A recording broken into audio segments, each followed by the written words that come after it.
Good morning. This is me, David Antonelli, here again for Inbetween Diary of a Film tutorials. This is tutorial number 8, where we're going to talk about preparing the budget. We've talked about the cost of the crew. We've talked about the cost of actors. You're going to use this budget in your deck to raise funds for your film. And you want to have a maximum budget and a minimum budget, and so you can have some wiggle room in between. But today, we're just going to finalize everything by talking about other kind of sundry things that need to be considered for the budget. Okay, the first is location. Now, you're going to have to get location permits to shoot almost anywhere except for out in the middle of the country, the countryside.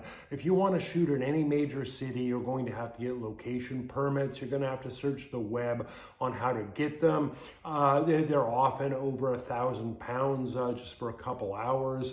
And you need many levels of approval, not just from the central authority of the city, but also each jurisdiction or each. If you want a film on a bus, you have to get a permit from from the bus network, for example, or the train. You have to get a permit from the train company. So permits cost money, and you have to plan, because if you're shooting in a public place, the last thing you want are the police to come and stop your shoot and ruin everything. Okay, that's going to be very costly. The next thing is travel. You're going to have to factor in traveling to and locations and traveling the actors to those locations. That's pretty obvious. And then there's props. Like an in-between, there's a lot of props had to be. We had to actually get a painting. The lead actor wanted to paint a portrait of this woman he'd never seen, and we had to get that portrait being painted at many different stages. So when I was in London, I went to the National Portrait Gallery, and there was actually an exhibition of young artists, the best in the country, that had just won all these awards. So I got their addresses, their email addresses, and contacted them. And I got one of these artists to actually, for £1,000, make a series of paintings, which were steps along the way to the final painting. Okay, we also rented, huge kind of psychedelic wall hangings from a company that actually did decors for raves, and our main sort of shooting location, the apartment where all the characters were located, were decorated with these things. But these all costed money. They cost thousands of pounds to rent.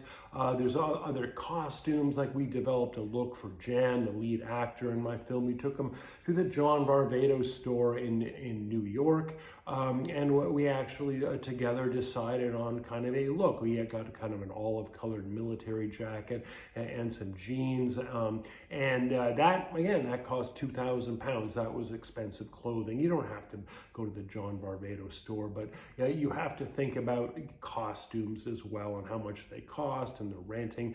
Another major consideration is music. Now, in our film, In-Between, we were lucky enough to actually, through a friend of a friend, to get in touch with a woman, Chrissy Van Dyke, who won an MTV award back in the 90s and was managed by the same guy. His name was John Mostyn, who managed the Fine Young Cannibals, that 80s band, if you can remember them, with Roland Gift, the eccentric lead singer.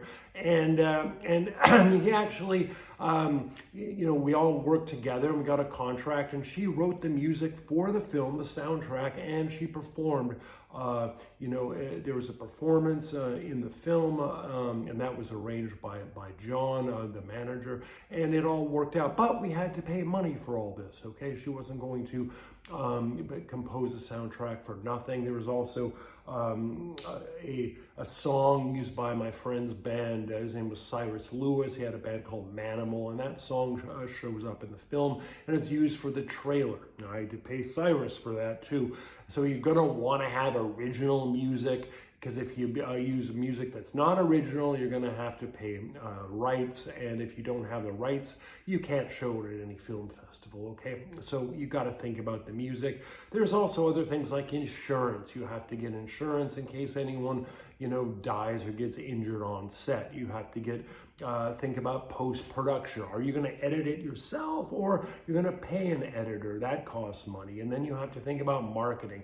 Festivals cost hundreds of pounds each, and you want to do at least 10 of them, you know. And then there's other types of marketing. You know, you might want to put out ads on TikTok, for example, and TikTok ads cost money. So you have to think about every last expense for your film.